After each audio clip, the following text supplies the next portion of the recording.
Aloha, j'espère que tu vas bien. Je suis trop contente de te retrouver dans un nouvel épisode de La Comète. Et aujourd'hui, ça va être un épisode très à chaud avec une grande nouvelle qui se cache dedans. Beaucoup d'infos, beaucoup de valeurs aussi, encore une fois. J'espère que ça va t'inspirer, j'espère que ça va t'élever. Je pense que je vais anticiper et te dire qu'il va falloir que tu prennes des notes et aussi qu'il faut que tu te fasses ta boisson préférée à côté de toi parce que ça va être long. Pourquoi ça va être long? Pourquoi j'enregistre cet épisode à chaud, complètement à l'arrache? Parce que il s'est passé quelque chose dans ma vie il y a maintenant quelques semaines et je suis en train de le process là à l'instant T où je t'en parle, mais j'ai enfin décidé de lâcher mon appartement à Paris, l'appartement dans lequel j'ai vécu pendant 10 ans, l'appartement que j'ai eu grâce à mon CDI à l'époque et tu t'en doutes, là je suis en train de t'enregistrer au milieu des cartons, au milieu de la poussière. Je le rends dans quelques jours, donc j'ai beaucoup de choses à faire parce que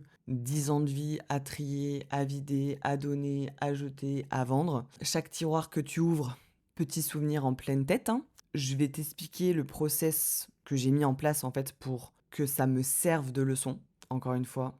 Le fait de rendre mon appartement dans lequel j'ai vécu pendant 10 ans. Et en fait, c'est juste que je me suis rendu compte que si je gardais cet appartement aussi longtemps, parce que pour te contextualiser, hein, ça fait 4 ans que je ne suis plus dans cet appartement, il y a une couche de poussière, j'ai jamais vu ça de ma vie, vraiment c'est un délire. En fait, le raccourci que je peux te faire, c'est que je refusais de lâcher la version de moi d'il y a 10 ans. Cette Marion qui est arrivée à Paris, qui a trouvé un CDI et qui ensuite a démissionné et qui ensuite s'est lancée sur les réseaux et qui ensuite est partie faire le tour du monde, etc. Je pense que c'était une version de moi que je voulais garder parce que c'est confortable de garder une version de soi, encore une fois. Et là, en lâchant l'appart, je sens que je lâche une version de moi. Et t'as sans doute dû me l'entendre dire que j'ai traversé différentes ères. Que voilà, en ce moment, j'ai été plutôt dans mon ère très business. Des fois, j'ai des moments où je suis très vie personnelle. Des fois, je suis très voyage. Des fois, je suis très casanière. Mais là, on parle vraiment d'une version différente où le fait d'avoir enclenché ce déménagement, à partir du moment où j'ai donné ma lettre de préavis et je l'ai donnée, j'étais avec ma maman, donc je m'en rappelle très bien. Je sais pas, il y a un truc qui s'est envolé de moi, un poids qui s'est dégagé de dingo. Et c'est là où je me suis dit, ok, bah du coup, cette version-là, tu vas devoir la laisser vraiment mourir. Tu vas devoir la laisser dans cet appartement, vraiment énergétiquement parlant. Et c'est complètement différent de l'épisode que j'ai fait pour mon anniversaire où je t'ai dit, bah à 24 ans, j'aurais aimé savoir ça. Voici un peu les 10 leçons que j'aurais aimé connaître il y a 10 ans. Là, on n'est pas sur des leçons de vie, mais vraiment plus sur une philosophie de vie. Et pour moi, c'est deux choses différentes parce que une philosophie de vie, c'est quelque chose que tu dois sentir au plus profond de toi. C'est vraiment plus de l'énergie féminine.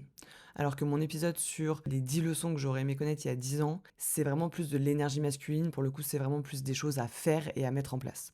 Voilà la différence entre les deux épisodes. Si t'as pas écouté l'épisode sur mon anniversaire, je t'invite à aller l'écouter parce qu'il est aussi full valeur. Du coup, mon point philosophique numéro 1 de ma nouvelle vie, c'est que j'ai vraiment décidé qu'à partir de maintenant, je construis ma vie avec des petites actions répétées au lieu de prendre des grandes décisions uniques. Et du coup, tu l'as compris, dans chaque point, il y aura une comparaison de la version de moi maintenant et de la version de moi passée.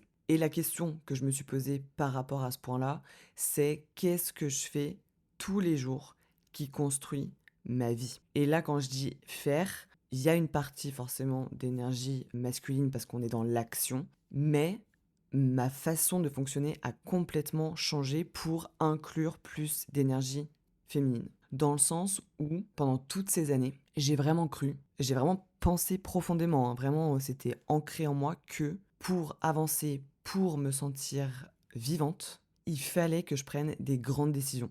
Donc il fallait que je parte faire le tour du monde, il fallait que j'achète une maison, il fallait que je me marie, il fallait que j'ai des enfants, etc. Je pensais que c'était ça qui donnait du sens à une vie. Vraiment des gros points d'ancrage et de tout faire de façon rapide, de façon impulsive, parce que sinon j'avais l'impression que je me sentais pas vivante. Alors la question de me sentir vivante, etc., elle est beaucoup revenue ces dernières semaines grâce à la PCM. Il faut absolument que je te fasse un épisode dessus, ça va transformer ta vie aussi. Mais c'est vrai qu'aujourd'hui, et ben du coup, je me suis rendu compte que j'aspire à quelque chose de beaucoup plus simple, mais ça veut pas dire que je suis moins exigeante parce que juste je veux mettre en place des petites actions tous les jours. Et au final, je me suis un peu prise à mon propre jeu parce que je parle souvent d'une anecdote à mes élèves où je leur dis en fait, là, tu te vois en train de gravir une montagne. Et je te parle pas d'une petite montagne, je te parle de l'Everest. Comment est-ce que tu crois que tu vas arriver au sommet? Est-ce que tu vas y arriver en courant? Est-ce que tu vas y arriver en faisant un sprint? Possiblement, tu vas tenir une journée. Sauf que monter l'Everest, ça se fait pas en une journée en fait. Donc, les jours d'après, tu seras tellement épuisé que tu vas tout simplement abandonner. Donc, au final, tu vas abandonner ton objectif, tu vas abandonner ton rêve. Et on est d'accord pour dire que si tu veux atteindre le sommet, eh ben, tu vas devoir avancer pas à pas, doucement, mais sûrement, comme on dit. Et ça, c'est le premier point, avancer pas à pas. Et je dirais qu'il y a deux choses qui m'ont trigger ces derniers temps, c'est qu'en fait, tu vas devoir avancer même quand personne ne voit que tu es en train d'avancer. Et ça, c'est très dur parce que je sais qu'on a envie de prouver aux autres qu'on avance, on a envie de prouver aux autres qu'on y arrive, on a envie de prouver aux autres qu'on est successful, qu'on est heureux, qu'on est bien. Mais en fait, tu dois te prouver seulement à toi-même. Et tu vas devoir le faire aussi même quand rien ne change. C'est-à-dire qu'il y a des gens, quand ils montent l'Everest, ils font des journées, ils avancent pas en fait. Ils avancent pas. Mais ils vont quand même continuer d'avancer. Juste, c'est toi et ta gestion de la frustration. Ça, c'est encore un autre sujet. Mais globalement, ce que j'essaie de te dire, c'est que ma philosophie de vie, c'est vraiment de faire 1% de plus par jour. Et j'en ai parlé avec un ami il y a pas longtemps, parce que c'est lui qui m'a dit ça en fait. Il m'a dit, tu sais, t'es déjà à 1% tous les jours en fait, et c'est déjà exceptionnel. Et moi, je lui dis, j'ai pas l'impression d'être à même pas 1% par jour. Il me dit, si, je t'assure. Il me dit, faut que tu bosses dessus, mais je t'assure que tu es à 1% par jour et que t'es même plus que certaines personnes en fait. C'est juste que bah, c'est toi et ta discipline, et justement à cause, entre guillemets, de ta discipline, tu t'en rends plus compte. Et c'est là où du coup j'ai remodulé un peu les choses dans ma vie. C'est que je pense que la discipline, c'est quelque chose de fondamental si on veut atteindre ses objectifs, ses rêves. Là-dessus, mon avis n'a pas changé. Par contre, là où j'ai légèrement évolué, c'est qu'il y a discipline et il y a discipline toxique. Et je pense que moi, j'avais avant une discipline assez toxique parce que si je ne cochais pas une case de ce que je devais faire dans mes habit tracker, je culpabilisais. Je me sentais mal, je me disais que du coup j'allais pas avoir de résultats, que du coup tout allait s'effondrer comme un château de cartes. Et en fait maintenant, je me dis juste bah non en fait, fais des petites choses. Tu dois répondre à tes élèves, réponds à tes élèves. Tu dois avancer juste une tâche dans ta to-do, avance une tâche dans ta to-do. Tu dois aller faire la vaisselle, va faire la vaisselle. Enfin, c'est juste que du coup, c'est encore une fois plus des trucs énormissimes. Après, il y a le principe aussi de l'effet cumulé, etc., etc. C'est encore d'autres sujets. Mais en tout cas, depuis que je suis toute petite, j'ai toujours entendu la phrase ne repousse pas à demain ce que tu peux faire aujourd'hui. Ce que tu peux faire aujourd'hui. Et je pense que c'est vraiment un concept que je m'applique encore aujourd'hui. Et la seule différence, c'est que je me fous la paix, je me mets plus la pression dessus. Et surtout, j'ai plus envie de faire des énormes choses. Je préfère me focaliser vraiment sur les petites choses qui vont m'amener, j'espère, mais on ne le sait pas, à bien plus grand. Et quand je reprends l'image un peu de l'Everest, finalement, les personnes qui vont sprinter, bah, elles vont abandonner parce qu'elles vont s'épuiser. Et les personnes qui n'avancent vraiment pas, genre des personnes qui s'assoient, imagine-toi, sur l'Everest, en fait, c'est des personnes qui meurent. C'est des personnes qui meurent de froid, c'est des personnes qui meurent parce qu'elles n'ont pas assez d'oxygène, c'est des personnes qui vont mourir de faim si elles bougent pas. Mais donc du coup, ce qui compte, c'est de faire des petits pas. Et vraiment, pour moi, la vie, c'est ça, quoi. Donc aujourd'hui, ma façon de vivre, c'est que je ne cherche plus des moments extraordinaires pour prouver que ma vie a du sens. Je choisis de construire quelque chose de plus solide, de plus sain, et que je peux faire un petit peu tous les jours. Et comme ça me permet de rester aligné en fait. Ensuite, le point philosophique numéro 2 que j'ai noté pour la nouvelle version de moi, c'est que je corrige ce qui n'est pas aligné au lieu d'ignorer ce qui me dérange. Et celle-ci, elle vient tout droit de ma soirée d'hier, où j'ai eu beaucoup de choses qui m'ont trigger, mais je remercie mes amis d'avoir été là pour ça. La question à se poser là-dessus, c'est qu'est-ce que je laisse dériver sans le corriger? Tu l'auras compris, de base, je suis vraiment une nana qui fait les choses, qui passe à l'action. Voilà, je pense que tout le monde a capté, c'est ok. Et une chose que j'ai faite toute ma vie, mais que maintenant j'ai décidé que j'allais arrêter de faire, c'est de considérer que certaines choses ne sont pas importantes, entre guillemets. Même chose, ça vient un peu de l'enfance, etc. Mais j'ai quand même globalement grandi avec des phrases du style «il y a plus grave dans la vie». Et je suis d'accord avec cette phrase. On est d'accord qu'il y a toujours plus grave dans la vie. Moi, j'ai grandi avec des phrases, quand je terminais pas mon assiette, on me disait, «Tu sais, il y a des enfants qui meurent de faim dans le monde». Voilà. Donc forcément, quand tu as grandi avec ce genre de phrase, eh ben, ça t'aide pas à développer ton énergie féminine, ton intuition, ce qui est bon pour toi, tu vois? Et du coup, globalement, j'ai toujours laissé traîner des choses. Vraiment, j'ai laissé traîner des choses parce que je me disais à chaque fois: «C'est pas grave». Et d'ailleurs, j'avais fait, une TCC, il y a plus de 10 ans maintenant. Elle m'avait dit de coller partout des post-it «C'est pas grave». Et je pense que ça m'a beaucoup aidée, hein, à passer au-dessus de certains traumas, au-dessus de certaines déceptions, et cetera, et cetera. Mais, je mets un gros mais sur cette phrase, il faut faire très attention quand on dit aux gens «c'est pas grave», parce que ça peut déclencher un effet opposé où, du coup, on n'écoute plus son intuition et on culpabilise de ressentir des choses. Donc, bien sûr que c'est pas grave si j'ai pas atteint mon CA parce que j'ai déjà un bon chiffre. Bien sûr que c'est pas grave que je me sois faite larguer parce que j'ai pas eu d'enfant avec mon ex. Bien sûr que c'est pas grave que je doive refaire le toit de ma maison à Bali parce que ça coûte pas cher. Mais c'est pas parce que c'est pas grave que j'ai pas le droit de ressentir des émotions. Ça veut pas dire que c'est ok en fait. À partir du moment où ça me fait de la peine, à partir du moment où ça me rend triste, à partir du moment où ça me déçoit, à partir du moment où ça me rabaisse, à partir du moment où en fait ça me met mal,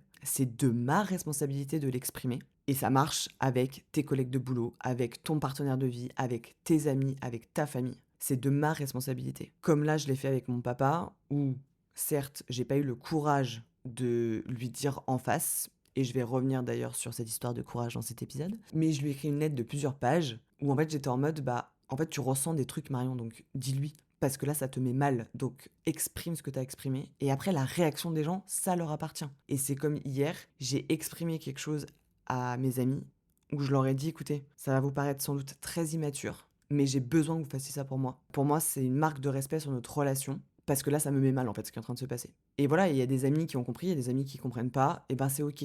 Mais après, moi, je prends la décision aussi de où je place les gens, du coup, dans ma vie. Et finalement, ce qui compte, c'est ce que ton corps ressent. Et ça, on en parlera dans l'épisode de la semaine prochaine, puisque du coup, ma biologiste a accepté de faire une interview avec moi où elle va parler justement du corps, et plutôt du corps au féminin. Mais globalement, je me suis aussi rendu compte que les gens qui n'expriment pas leurs peines, leurs besoins, leurs ressentis, leurs émotions, finissent par être frustrés. Et quand on est frustré, eh ben on vieillit aigri. Et je crois, en tout cas profondément pour moi, que je n'ai pas envie d'être une personne aigrie. Vraiment pas du tout, du tout. J'ai même envie d'être le strict opposé, où j'ai envie d'être une personne solaire, bien dans sa vie, bien dans ses pompes. Parce que pour moi, en fait, on est sa meilleure amie, mais on peut très très très vite devenir aussi sa pire ennemie. Mais vraiment, c'est des fois, c'est un petit truc, une petite chose, et finalement, c'est un peu le sujet de cette philosophie, mais c'est que ça va être des micro-frictions qui vont s'accumuler, qui vont faire que tu vas être mal.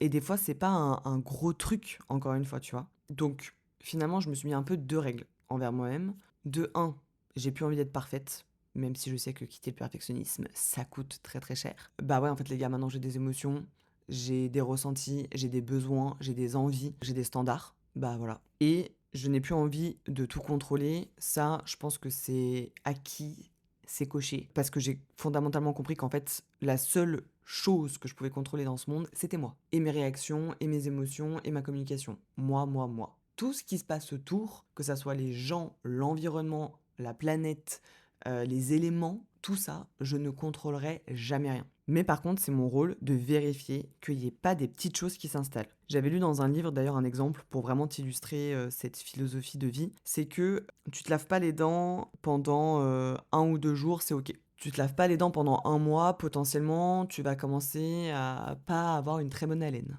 Tu te laves pas les dents pendant 1 an, et ben tu vas finir par hurler de douleur chez le dentiste quoi. Et on part d'une action vraiment minime, se brosser les dents.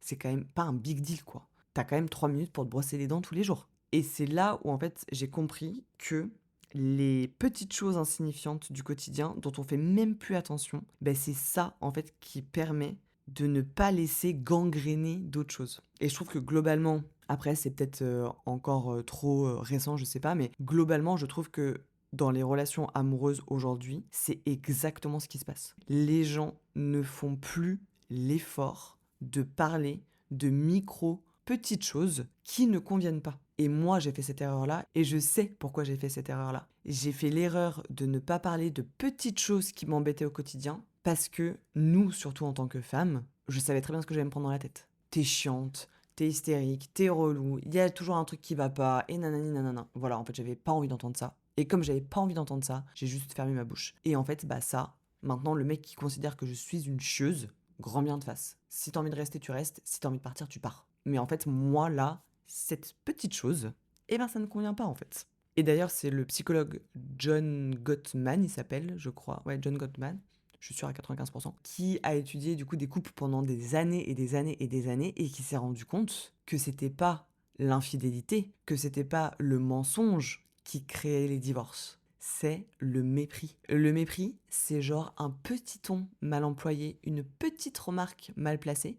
C'est ça le mépris. Et c'est ça qui crée les divorces aujourd'hui. Parce qu'encore une fois, c'est des petites choses accumulées d'année en année qui cassent en fait les relations, quoi. Et c'est pas parce qu'il y a eu une grosse infidélité ou un gros mensonge, finalement. Alors sans doute que ça aussi, ça joue, hein, mais c'est pas la première cause de divorce dans le monde, quoi. C'est ouf. Donc aujourd'hui, ma façon de vivre, c'est que je préfère faire des micro-ajustements dans mes relations, dans mon business, plutôt que de laisser s'installer des choses qui vont finir dans tous les cas par péter dans 1 an, 2 ans ou 10 ans. Donc je prends le temps de regarder ce qui potentiellement me dérange, pourquoi ça me dérange, et là je corrige tant que c'est facile à corriger, parce que c'est ça aussi. On le dira tout le temps, et je sais, je suis la première, je me vois très bien dire à ma mère, qui se plaint d'un comportement de mon papa, et j'ai dit à ma mère, c'est de ta faute. Tu as laissé s'installer ça depuis 40 ans. C'est de ta faute, c'est pas la faute de papa. Papa, il a toujours été comme ça et tu le savais. Et voilà, ça fait mal, c'est jamais agréable d'entendre ce genre de choses, mais moi j'ai décidé que j'allais avoir une relation d'adulte avec mes parents et plus une relation d'enfant-parent. Et grâce à eux, finalement, je me rends compte aussi de ce que j'ai pas envie de reproduire dans ma prochaine relation. Donc ça vraiment, c'est une philosophie que j'ai compris hier soir grâce à mes amis aussi, parce qu'on en a beaucoup parlé. Et c'est selon moi très très très important, donc j'espère que ça te parle. Ensuite, mon point philosophique numéro 3, qui va parler à tout le monde, mais vraiment à tout le monde. J'ai vraiment décidé que j'allais embrasser l'échec au lieu de le fuir. Et là, la question à se poser, c'est qu'est-ce que je n'ose pas faire par peur de me tromper? L'échec, c'est quelque chose qui m'a complètement fait revoir ma façon de vivre en fait. Parce que en tant que Miss Parfaite, personne qui rêve d'être parfaite, qui adore le perfectionnisme, ça c'était la version de moi d'avant. Je pensais qu'il fallait que je sois sûre dans tout ce que j'entreprenais. Il fallait que je sois sûre que ça marche, il fallait que je sois sûre que ça soit le bon choix, il fallait que je sois sûre de pas me tromper, etc. Et même quand j'ai quitté mon CDI, si tu connais mon histoire, j'ai quand même attendu de gagner 1 200 à 1 500 par mois avec mon activité d'influence avant de quitter mon CDI parce que je voulais être sûre que ça marche et que il y allait avoir un shift qui allait se faire. Donc je passais beaucoup de temps à analyser le pour et le contre, je faisais beaucoup de recherches d'informations, je me préparais à tout. Vraiment, je suis la nana qui se préparait à tout, qui anticipait tout. Mais le problème dans la vie, c'est qu'en fait, t'auras beau avoir toutes les informations, rien ni personne n'est acquis dans la vie. Et je pense que le Covid, ça a foutu une claque à tout le monde.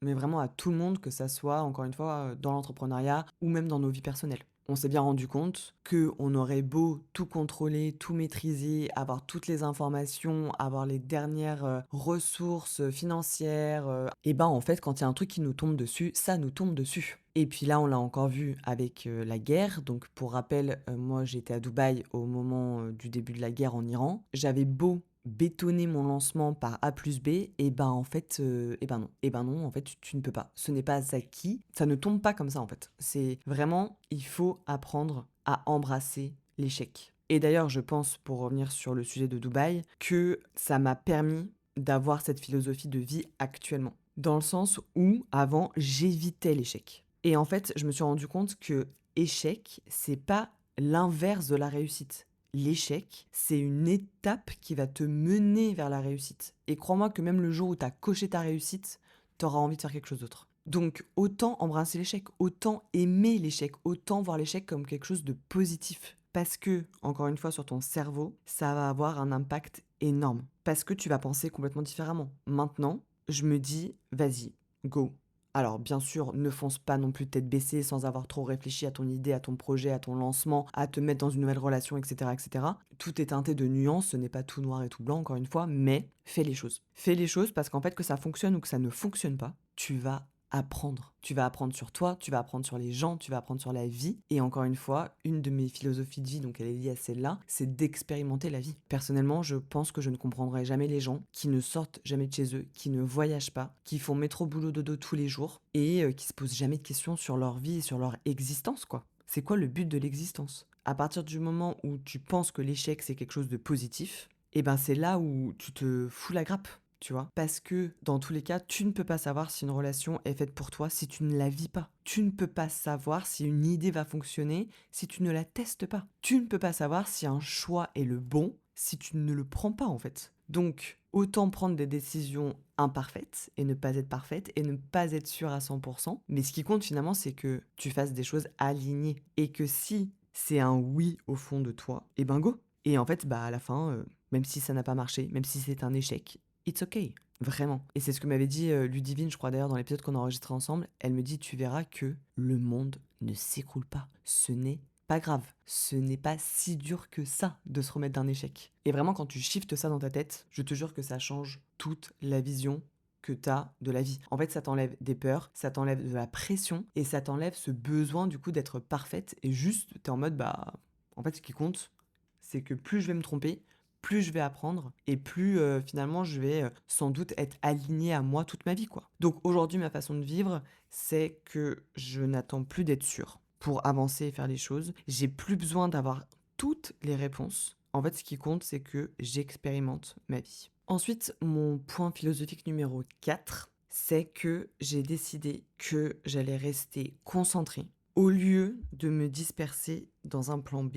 Et là, la question à se poser, c'est dans quoi est-ce que je ne suis pas totalement engagée parce que je me garde une porte de sortie. En fait, ça, c'est quelque chose que j'ai commencé à comprendre depuis septembre, je dirais, où pendant très très longtemps, je me suis enfermée et j'ai d'ailleurs même, je pense, confondu l'expression, tu sais, on dit qu'il faut pas mettre tous ses œufs dans le même panier. Je suis à 100% d'accord avec cette idée. Il ne faut pas mettre tous ses œufs dans le même panier. Mais j'ai confondu ce truc de pas mettre tous ses œufs dans le même panier avec faire 1000 choses en même temps. Et c'est ça la grosse différence. Et le fait d'avoir un plan B m'a toujours finalement dispersé. Parce que l'idée, c'est plutôt d'être concentré sur une chose, un business, un travail, une relation, un projet, de te donner à 1000% et une fois qu'il est fait, entre guillemets, tu l'ajoutes dans ton panier et tu peux reprendre un autre projet. Mais faire tout en même temps, c'est pas possible. Et d'ailleurs, c'est ouf que je suis en train de dire ça à voix haute parce que je vois très bien mon amie Fanny hier me dire, meuf, tu ne peux pas monter l'empire que tu as envie de monter dans ton business et te lancer dans une nouvelle relation amoureuse en même temps. Ce n'est pas possible. Les deux vont exploser en fait. Les deux, ça va pas marcher. Donc tu dois rester concentré. Et du coup, en ce moment, je suis concentré sur mon business. Et l'histoire du plan B, en fait, c'est vraiment devenu un sujet, bah, maintenant qui ne l'est plus, mais à un moment donné, c'était vraiment un sujet pour moi parce que je me disais, mais pourquoi on fait ça? Pourquoi est-ce que on se garde une porte de sortie? Et bon, donc du coup, tu le sais, je suis passionnée par le cerveau, les neurosciences, tout ça. Et en fait, on le fait parce que ça rassure le cerveau. Quand tu as un plan B, tu te dis que tu contrôles. Parce que justement, tu te dis, bon, si le plan ne marche pas, j'ai le plan B, j'ai le plan C, j'ai le plan D. Ok, c'est bon, je suis dans le contrôle, c'est ok. Genre, peu importe ce qui va arriver, je vais contrôler. Et du coup, comme tu te dis que tu contrôles, tu te dis que tu es en sécurité. Et du coup, finalement, tu te dis que tu prends pas tant de risques que ça. Et du coup, tu gardes ton cerveau en sécurité et il est plus en mode survie, trigger, je pars dans tous les sens. Mais j'ai remarqué que avoir un plan B pouvait te coûter beaucoup plus cher parce que quand tu as un plan B, ça va te faire douter de toi, ça va te faire hésiter. Parce qu'en fait, si t'as pas de plan B et que t'es focus sur le plan A, bah tu te dis ok, bah de toute façon, j'ai pas le choix. J'ai pas le choix là, j'ai pas de plan B. Donc typiquement, moi, sur mon dernier lancement quand j'étais à Dubaï, j'avais pas de plan B. Je n'ai pas le choix en fait. Genre, let's go en fait, je peux me prendre un missile là maintenant, bah c'est comme ça en fait, ça sera la vie, c'est comme ça, je ne peux pas en fait, donc let's go, je n'ai pas de plan B. Je n'ai pas de plan B d'annuler le lancement.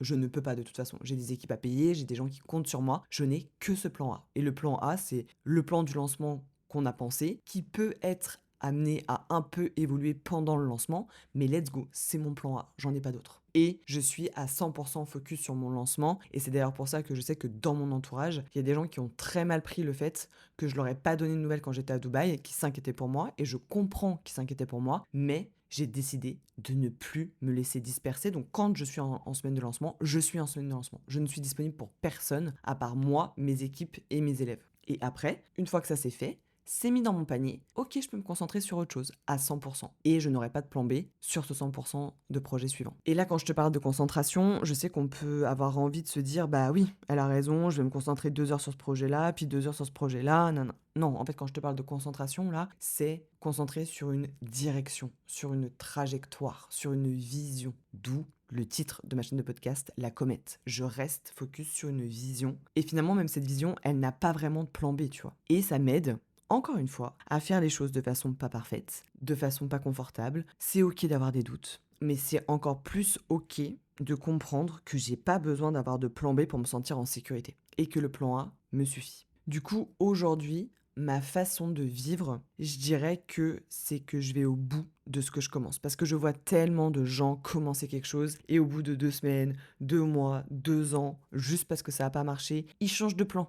Ils changent tout le temps. Mais en fait, c'est pas possible. C'est comme si demain je te demandais ton parti politique et que tu me disais que t'es extrême gauche et que la semaine d'après t'étais extrême droite. En fait, désolé frère, mais c'est pas possible. Ce n'est pas cohérent. Donc tu n'es pas cohérent avec toi, donc il y a une dissonance à l'intérieur de toi, tu n'es pas aligné. Bah là, c'est un peu la même chose. C'est en fait, tu peux pas passer du plan A au plan B comme ça, ça ne marche pas. Donc n'aie pas de plan B, reste focus sur ton plan A, va jusqu'au bout, embrasse l'échec, apprends et recommence. Reteste, réexpérimente, ou peut-être que ça va marcher. Et là, c'est génial. Et du coup, bah, maintenant que ça marche, sur quoi j'ai envie de mettre mon 100% de concentration.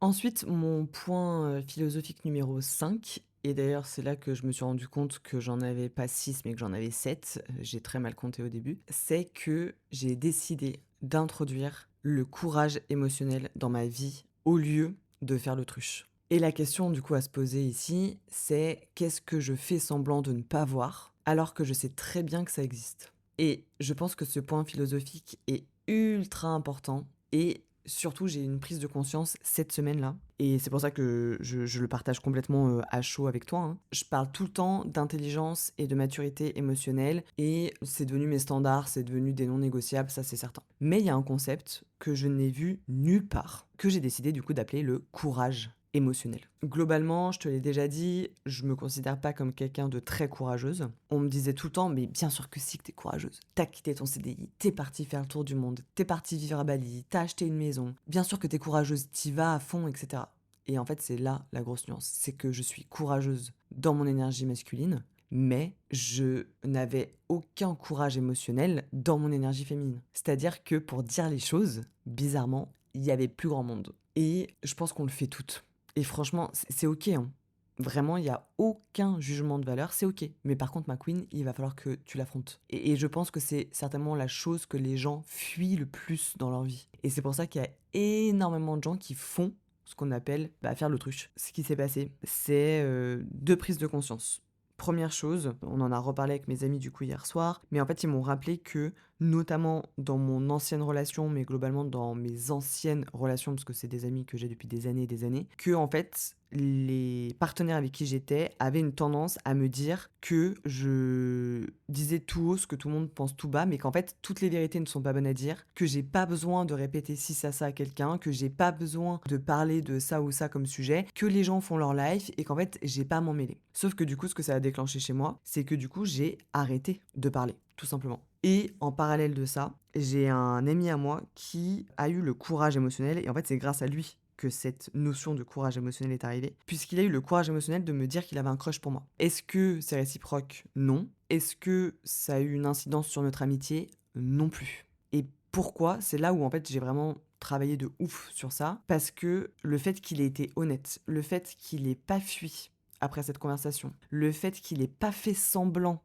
d'être mon ami alors qu'en fait il ressentait plus, le fait qu'il ait pas tout gardé pour lui, et ben pour moi c'est du courage émotionnel. Et j'étais en mode genre oh waouh, en fait c'est ouf ce qui est en train de se passer. Et du coup, comme c'est mon ami et que je l'aime profondément, je me dois aussi à mon tour d'être courageuse émotionnellement et du coup de ne pas faire l'autruche. Donc du coup, je ne fais pas comme si la conversation n'avait jamais existé, je n'évite pas le sujet, parce que les gens souvent préfèrent éviter parce que c'est plus simple, tu comprends. Et je crée pas non plus un espèce de faux équilibre en laissant des silences, en laissant des blancs, etc., etc.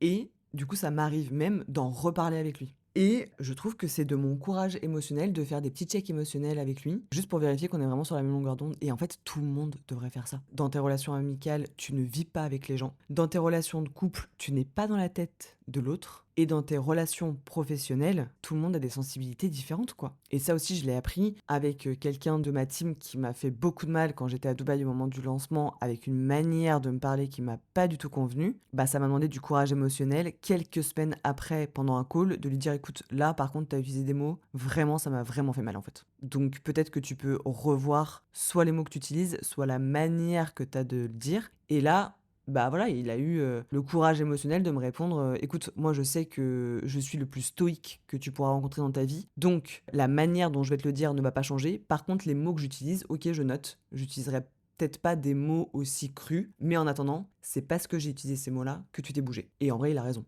Mais c'est juste que ça m'a demandé à moi un courage émotionnel de dire écoute, là, en fait, c'est pas ok comment tu m'as parlé, tu vois. Juste pour refaire des petits checks. Parce qu'en fait, sinon, en fait, je me suis surtout dit ça. Au moment du call, je me suis dit si je lui dis pas ce que ça a créé chez moi, la manière dont il m'a parlé, en fait, il va le refaire sans en avoir conscience de l'impact que ça peut avoir sur moi. Et du coup, moi, je vais commencer à faire semblant que je suis OK avec ça alors que je suis pas OK avec ça et ça va finir par péter. Mais pareil, comme je tiens vraiment à ma business team plus que tout au monde, clairement, ils sont au même niveau que mes amis aujourd'hui, dans aucun monde j'ai envie que ça s'installe, ce genre de truc. Ce genre de truc où on fait semblant de se dire ci, de se dire ça. Et je sais pas, l'image qui me vient en tête, c'est un panier de fraises, avec plein de fraises, et puis t'en as une qui est pourrie, t'en as une seule qui est pourrie. Et t'en as 20 autres qui sont nickel. Sauf que la fraise pourrie, en fait, elle touche malencontreusement une fraise nickel. Et en fait, la fraise d'à côté, elle va commencer à pourrir. Et puis celle d'à côté du coup aussi. Et puis celle d'à côté aussi. Ça marche pareil avec toi. Tu vas commencer à contaminer ton énergie. Du coup, ça va contaminer tes relations. Du coup, ça va contaminer ton environnement. Ça va juste contaminer ta vie. Donc, s'il y a un malaise, c'est à toi de l'exprimer. S'il y a une frustration, c'est à toi de l'exprimer. S'il y a une conversation qui a été évitée, c'est à toi de l'enclencher. Dans la vie, ça j'ai compris aussi que rien n'était neutre. Même un silence. Je pense que je l'ai déjà dit sur cette chaîne de podcast, un silence est une réponse. Littéralement, vraiment. Même si ça fait très très mal, un silence est une réponse. Et c'est pour ça qu'aujourd'hui, on se retrouve avec des relations qui se dégradent alors qu'il n'y a pas vraiment de raison apparente. Hein. Genre moi, c'est pour ça que tout le monde était choqué quand je me suis séparée de mon ex. Parce qu'en fait, il n'y avait pas de raison apparente qu'on se sépare. Si en fait, parce qu'on a laissé gangréner des trucs quoi, et qu'on a fait l'autruche sur plein de sujets. Pareil, c'est comme ça que on a des tensions qui naissent parce que on t'a fait une petite remarque et en fait t'as pas eu le courage émotionnel de dire à cette personne, en fait moi je suis pas ok là je suis pas ok. Et c'est pour ça que des fois il y a des mal-être même qui s'installent et tu sais pas pourquoi, t'arrives pas à les expliquer. Et moi par exemple, mon mal-être chez moi qui se manifeste, c'est le fait de m'éteindre et le fait de ne plus parler. Tu peux être sûr que si je ne parle plus dans un dîner, un repas, une réunion, quoi qu'il, c'est qu'il y a un truc qui va pas. C'est qu'il y a un truc qui va pas. Moi, c'est ma manière de montrer je suis pas ok en fait. Donc aujourd'hui, ma façon de vivre, c'est que je fais face aux situations inconfortables, je prends le temps de regarder, je n'y vais plus de façon impulsive, je m'autorise à avoir des conversations pas faciles, uncomfortable conversation si tu vois un peu sur les réseaux, et je fais des checks émotionnels avec les gens que j'aime. Peu importe le niveau de relation, je fais des checks, même si c'est bizarre. Hein. Franchement, des fois, c'est hyper bizarre. Hein. Des fois, on a des conversations. L'autre fois, je sais plus de quoi je lui parlais, justement, à cet ami. Et c'est lui qui, d'ailleurs, a refait un check émotionnel et qui m'a dit tu me dis ça parce que ça signifie quelque chose. Et là, je lui ai dit oula, non. Désolée. Genre, vraiment, c'était pas du tout comme ça que je voulais exprimer. Et voilà. Et en fait, j'adore parce que c'est des relations saines, en fait. C'est des relations saines avec lesquelles on est ok, chacun pose ses limites, chacun exprime ce qu'il a exprimé. Et du coup, je suis plus dans un inconfort émotionnel. Et du coup, je sais déjà que en fait, je me retrouverai plus dans des situations, dans des relations, dans des environnements toxiques. Et finalement, est-ce que ça devrait pas être pour nous toutes une philosophie de vie? Ensuite, l'avant-dernier point philosophique de ma nouvelle vie, c'est que j'ai décidé d'utiliser le stress comme une arme au lieu de le subir. Et là, la question à se poser, c'est et si le stress n'était pas le problème, mais un signal que quelque chose compte vraiment? En fait, c'est vraiment un gros sujet pour moi, tu le sais, le stress, les hormones, etc. J'étudie ça depuis plusieurs mois et on va beaucoup y revenir dessus la semaine prochaine. donc je vais pas trop m'étaler. Mais l'idée étant que moi, je pense que je suis née stressée. Clairement, je pense que je suis née stressée. Je pense que la planète entière aujourd'hui est en état de stress constant avec toutes les avancées technologiques, etc. D'ailleurs, qui est assez un comble parce qu'en fait, on crée des choses qui sont censées nous faciliter la vie et on est de plus en plus triste, on est de plus en plus stressé, on est de plus en plus déprimé. Donc c'est quand même un comble. Donc là, c'est là où en fait on est censé faire un step back de recul et se dire comment ça se fait. Comment ça se fait. Et c'est là où je me suis dit, ok, bah le stress, c'est la même chose, c'est quelque chose que tu as toujours vu de façon négative, entre guillemets. Pourquoi est-ce que tu le vois pas de façon positive? Et là, en fait, j'ai commencé à analyser. Et j'ai compris que souvent, j'étais stressée au réveil quand je pense à la journée de business woman que j'ai, qui vit de sa passion. Je suis stressée pendant un lancement face à la charge mentale qui pèse sur moi de faire rentrer de l'argent pour pouvoir payer mes équipes. Mais je suis surexcitée à l'idée de rencontrer mes nouvelles élèves. Je suis stressée quand j'ai une décision importante face à mon avenir, comme par exemple acheter un nouveau terrain à Bali. Mais en même temps, je suis en mode, bah, c'est un investissement pour ma vie, c'est un projet de ouf, c'est un nouveau terrain pour moi. Et je suis stressée quand je sais que je vais avoir une conversation inconfortable parce que j'ai peur de perdre la personne, j'ai peur de perdre une routine, j'ai peur que quelque chose s'écroule. Mais du coup, au final, quand j'ai noté toutes ces idées-là, je t'en ai dit que trois quatre, mais en fait, il y en a plein d'autres, hein, des situations de stress, et je t'invite à faire cet exercice, de voir quand est-ce que tu es stressé. Je me suis rendu compte que finalement, j'étais stressée pour des choses qui comptent, des choses importantes pour moi. Donc au final, est-ce que le stress n'aide pas à prendre conscience de ce qui compte pour nous? Et j'irai même plus loin, c'est qu'en fait, c'est pas tant le stress. Le problème, c'est la perception qu'on a du stress, la valeur qu'on lui donne. Le stress, c'est quelque chose que on a envie de dégager de notre vie, naturellement. Parce que le stress, en fait, ça envoie plus de sang dans ton corps, ça te donne plus d'oxygène, ça augmente ta concentration et ça te met dans un état d'alerte pour que tu performes, justement. Et ça, on y reviendra la semaine prochaine. Mais comme j'ai une passion pour hacker mon cerveau, et ben en fait, je me suis dit, bah, vas-y, on va utiliser le stress à son avantage. Donc maintenant, je ne fuis plus le stress. Je me dis plus qu'il faut que ça disparaisse. Je me dis plus que c'est un problème. Tu fais passer des nouveaux messages à ton cerveau et du coup, tu vois tout différemment. Et moi, maintenant, je vois le stress comme une montée en puissance. Quelque chose qui va me faire décrocher un nouvel objectif, un nouveau rêve, une nouvelle relation, un nouveau job, tout ça. Donc aujourd'hui, ma façon de vivre, c'est que je n'essaye plus de supprimer le stress de ma vie. J'apprends à vivre avec. J'apprends à reconnaître quand il est là. Je comprends pourquoi il est là. Et du coup, je l'utilise à mon avantage. Et ça, je pense que transformer le stress en puissance, encore une fois, tu vas t'enlever tellement de pression sur ta vie que tu vas être beaucoup plus sereine. Et enfin, le point numéro 7 de ma nouvelle philosophie de vie, et ça va beaucoup te parler, j'ai décidé que j'allais respecter mon temps au lieu de le gaspiller. Et là, la question à se poser, c'est est-ce que la façon dont je passe mon temps aujourd'hui reflète vraiment la vie que j'ai envie de vivre? Tu sais, je t'en ai parlé, je pense, dans tous mes épisodes sur la comète. Mon temps, c'est ce que j'ai de plus précieux. Et ça, je suis 100% d'accord avec ça. Mais là où c'est devenu une nouvelle philosophie de vie avec la nouvelle Marion, c'est que j'ai plus seulement conscience que mon temps, c'est ce que j'ai de plus précieux. C'est qu'en fait, mon temps, il doit être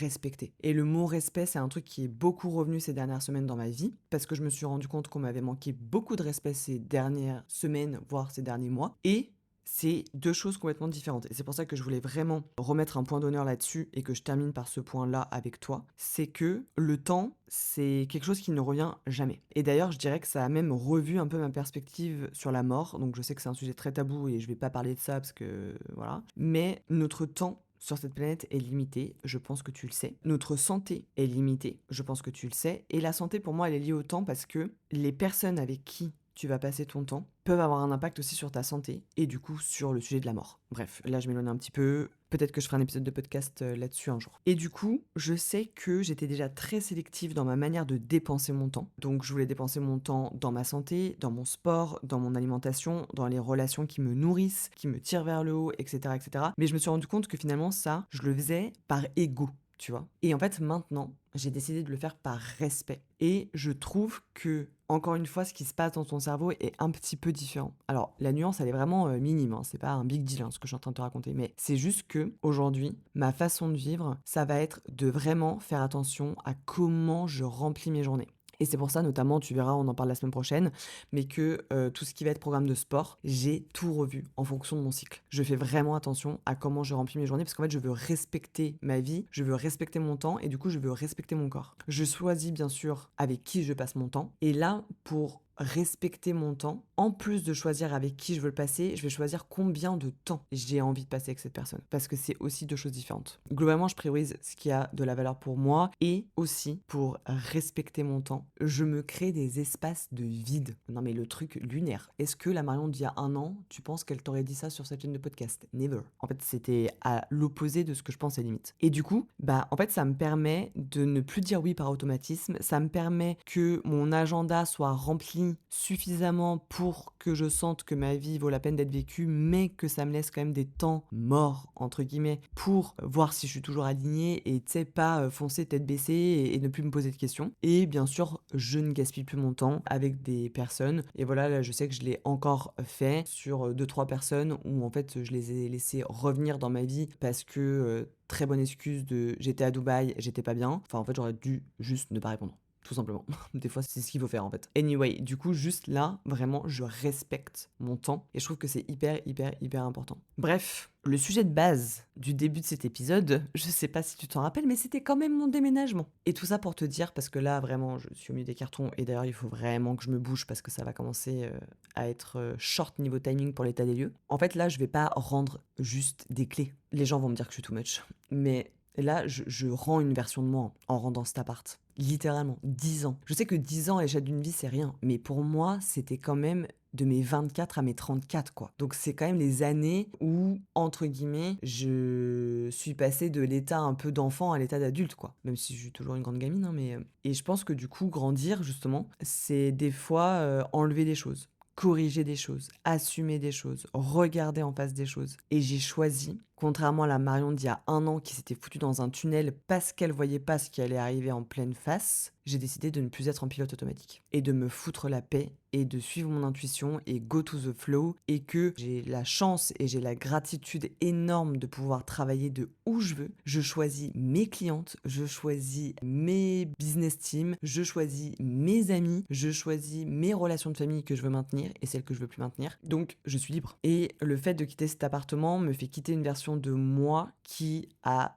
beaucoup trop toléré, qui a beaucoup trop repoussé certaines choses, qui a beaucoup trop gardé au cas où, qui a beaucoup trop minimisé. Cette nouvelle version de moi, elle est juste plus simple, plus honnête, plus alignée. Et surtout, un gros truc, je pense vraiment, qui a vraiment shifté là ces dernières semaines, et je pense que ça se voit un peu sur les réseaux, c'est qu'en fait là, je ne cherche même plus à impressionner qui que ce soit, je ne cherche plus à remplir ma vie, je ne cherche plus à fuir quelque chose. Là, je suis vraiment dans la construction, dans le je fais face, et je choisis ce que je mérite d'avoir dans ma vie. Donc, si t'es dans une phase de ta vie, et j'en ai déjà un peu parlé dans les épisodes d'avant, mais si t'es dans une phase de ta vie un peu perdue, tu sais pas trop par où commencer, quoi faire, etc., peut-être implémente des systèmes de philosophie de vie, mets-toi dans ton énergie féminine et en fait commence peut-être à décider autrement. Je suis sûre qu'il y a quelque chose que tu sais au fond de toi, il y a quelque chose que tu ressens au fond de toi, il y a quelque chose que tu repousses. C'est sûr et certain. Du coup, dis-toi que t'as qu'une vie en fait. Donc qu'est-ce que tu sais déjà mais que t'arrives pas à assumer en fait. Et je comprends, ça fait très peur. Moi ça m'a fait très peur de me rendre compte de plein de choses. Ça m'a fait très peur de dire à des gens, écoutez, là en fait, ça c'est en train de me manquer de respect. Vous devez prendre part à ce truc-là là.